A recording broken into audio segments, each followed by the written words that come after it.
Welcome, dear viewers.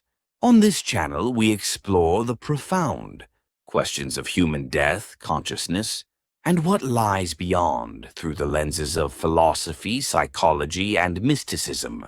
If you haven't already, click subscribe and turn on notifications so we can journey together toward the light of truth. Today, we venture into the second day after death, as described in the Tibetan Book of the Dead, the Chonyi Bardo, also known as the intermediate state of phenomena. Imagine standing on the threshold of existence itself, where the body has ceased to function, yet the mind consciousness persists. What unfolds next is not mere speculation, but an exploration of inner realities experienced by those who have crossed the boundary of life. The Chonyi Bardo is the domain experienced by those who fail to recognize the pure, luminous nature of consciousness immediately after death. It is a realm of visions, auditory phenomena, and projections shaped by the karma accumulated in previous lives. Here the deceased may encounter serene deities, embodying compassion or terrifying wrathful forms, all projections of the mind itself. Those who fail to perceive their illusory nature may be overwhelmed by fear, while those who have cultivated inner calm can maintain clarity and even reach transcendent states. This teaching exists not to instill terror, but to help the deceased recognize the illusions created by their own consciousness, and ultimately to break free from the cycle of samsara.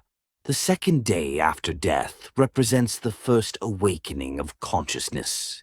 Beyond the physical body, the Tibetan Book of the Dead states plainly, consciousness does not vanish after death. Though the body cools and decays, the functioning of the mind, the stream of consciousness, or citta, continues. This stream of consciousness projects karmic traces outward, forming visions that appear as gods, demons, or radiant lights. These are not external realities, but reflections of the mind's own patterns, what Tibetan Buddhism calls the intermediate state of phenomena, the Chonyi Bardo. Before delving further into these profound experiences, let us consider the scientific basis, suggesting that consciousness may indeed persist beyond physical death.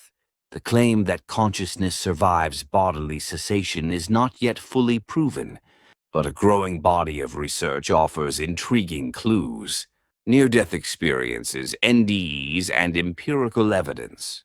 One of the most compelling lines of research comes from near-death experiences. Pioneering scholars like Dr. Bruce Grayson of the University of Virginia and Dr. Sam Parnia of New York University have documented numerous cases in which patients in clinical death who underwent resuscitation reported vivid conscious experiences. The AWARE study, published in Resuscitation 2014 by Sam Parnia and colleagues, examined patients whose hearts had stopped for 3 to 5 minutes. Astonishingly, some reported observing themselves from above, accurately recalling events in the resuscitation room, details impossible to know from a purely physical perspective. These cases suggest that consciousness in some form may persist independently of measurable brain activity. Bruce Grayson's NDE scale, based on over 1,000 cases, identifies consistent patterns, encounters with beings of light, feelings of profound peace, separation from the physical self, and the dissolution of time. These experiences resonate deeply with the teachings of the Tibetan Book of the Dead, where consciousness is said to remain active even after bodily death. Conscious activity post-brain death.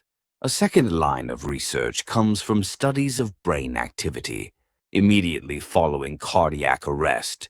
In 2023, researchers at the University of Michigan observed that gamma wave activity associated with awareness and integrative consciousness sharply increased in the sensory cortex for approximately 30 seconds after the heart stopped. This phenomenon aligns uncannily with the Tibetan concept of Chung-jong-fung, or the last wind of consciousness, which describes the persistence of the mind at the moment of death. Quantum consciousness and panpsychism. A third perspective comes from the quantum consciousness theory, proposed by Roger Penrose and Stuart Hameroff. They suggest that consciousness is not merely a byproduct of neural activity, but arises from quantum processes within microtubules in brain cells. Quantum entanglement within these microtubules could, in principle, allow the informational patterns of consciousness to persist beyond physical death, diffusing into the fundamental fields of the universe. While not yet empirically confirmed, this theory echoes the Tibetan assertion that Sita is not material, but an aspect of universal reality. Philosophical and neuroscientific perspectives. Modern philosophers and neuroscientists are increasingly moving away from strict materialism toward what might be called consciousness-centered ontology or panpsychism. David Chalmers has famously framed consciousness as the hard problem, asserting that subjective experience cannot be fully explained by matter alone. Similarly, Christoph Koch's integrated information theory mathematically models consciousness as arising from the integration of information, suggesting the potential independence of consciousness from the physical brain. These converging lines of inquiry, empirical, theoretical, and philosophical, suggest that the Tibetan teaching that consciousness does not vanish after death may be less a matter of religious faith and more an insight supported by multidisciplinary research. Death, then, is not an end but a transition, a point at which consciousness may continue, exploring new dimensions of reality. As we prepare to delve deeper into the Chonyi Bardo, let us remember the light described in Tibetan texts. Whether recognized or missed, is not a metaphor alone. It is a guide, a mirror of the mind, and a portal to understanding the profound continuity of consciousness. If you wish to continue exploring the frontiers of life, death, and consciousness, and to uncover the intersections of science, philosophy, and mysticism, subscribe to this channel and click the notification bell. Together, we will walk toward the luminous truth that lies beyond the boundaries of the known world. Welcome back, dear viewers. If you are following our journey into the mysteries of consciousness and the afterlife, you know that we have been exploring the second day after death, as described in the Tibetan Book of the Dead, the Chonyi Bardo, the intermediate state of phenomena. Today, we continue our investigation with a focus on cutting-edge, scientific and philosophical insights that illuminate what happens to consciousness at the threshold of death. If you haven't yet, please click subscribe and turn on notifications. Your support allows us to explore these profound questions together. While the Tibetan texts speak of consciousness persisting after the body ceases to function, modern research is beginning to investigate this claim. From multiple perspectives, neuroscience, near-death experience studies, and even quantum theories of mind.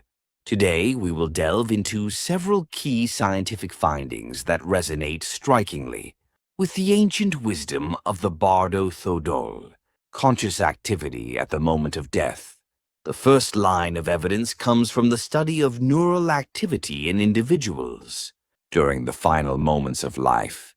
Researchers at the University of Michigan Medical School, in a 2023 study, monitored brain activity in patients during cardiac arrest.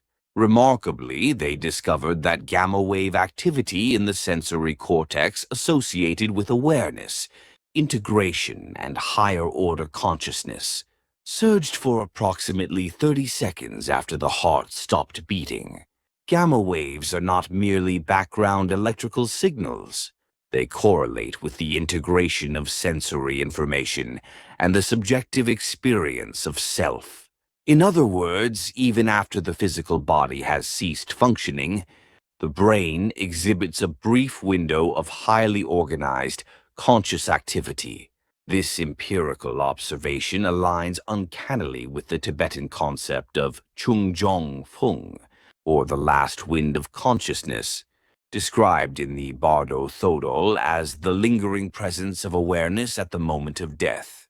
Near-death experiences, patterns, and commonalities. Complementing these findings are decades of near-death experience NDE research. Scholars such as Bruce Grayson of the University of Virginia and Sam Parnia of New York University have documented numerous cases in which patients, clinically declared dead, later report vivid conscious experiences. In many of these cases, individuals describe a profound separation from the body, a panoramic life review, encounters with beings of light, and a collapse of temporal awareness. The AWARE Study 2014, led by Sam Parnia and colleagues, provides especially compelling evidence. Patients who were clinically dead with no measurable cardiac output or detectable brain waves for several minutes reported observing themselves from above, accurately recalling conversations and events occurring in the room. Such accounts suggest that consciousness, in some form, can persist, independently of measurable brain function, echoing the Tibetan assertion that the mind stream does not extinguish with bodily death. Quantum consciousness, theoretical perspectives. Beyond empirical studies, theoretical frameworks such as quantum consciousness theory offer intriguing possibilities. Proposed by Roger Penrose and Stuart Hameroff, this theory posits that consciousness arises from quantum processes within microtubules in brain neurons. These microtubules may engage in quantum entanglement, potentially allowing information patterns that constitute consciousness to persist beyond physical death. While still speculative and not fully verified, this perspective resonates with the Tibetan view that consciousness, Sita, is not merely material but fundamentally universal. Philosophical insights from materialism to panpsychism. Philosophically, contemporary discourse is shifting from a purely materialist view of consciousness toward models that recognize consciousness as fundamental. David Chalmers' hard problem highlights the difficulty of explaining subjective experience through physical processes alone. Christoph Koch's integrated information theory, TILIT, offers a mathematical framework, suggesting that consciousness arises from the degree of information integration and may be modeled independently of specific material substrates. Taken together, these studies and theories challenge the conventional notion that death marks the definitive end of experience. Instead, they suggest that death may represent a transition, a reorganization rather than cessation of consciousness. The Tibetan Book of the Dead's claim that consciousness does not vanish after death can be seen not only as spiritual teaching, but as a philosophical and scientific hypothesis that continues to gain resonance. Implications for understanding the mind and afterlife. These insights invite us to reconsider the nature of our consciousness. If gamma wave activity persists after clinical death, if near death, experiences reveal consistent patterns of awareness, and if quantum theories suggest the information of consciousness may endure, then perhaps death is not a termination but a threshold. Just as the Tibetan texts propose, the mind's luminous essence can remain active, navigating the intermediate state of phenomena and reflecting the deep imprints of karma. In a broader sense, this convergence of ancient wisdom and modern science encourages us to reflect on the continuity of subjective experience. Death, rather than being an abrupt cessation, may be a profound transition, a moment in which consciousness sheds its physical form, but retains its inherent potential for insight, understanding, and transformation. As we conclude today's exploration, remember that these findings from neuroscience, to near-death studies from quantum theory to philosophical reflection, all point toward a single possibility. Consciousness may endure beyond the cessation of the body. This perspective invites us to approach life, death, and the unknown with curiosity, courage, and compassion. If this discussion resonates with you and you wish to explore more about consciousness, death, and the intersection of science and spirituality, please subscribe to this channel and click the notification bell. Together, we will continue walking the path toward the luminous truths that lie beyond our ordinary perception, exploring the mysteries of existence that unite philosophy, psychology, and ancient wisdom.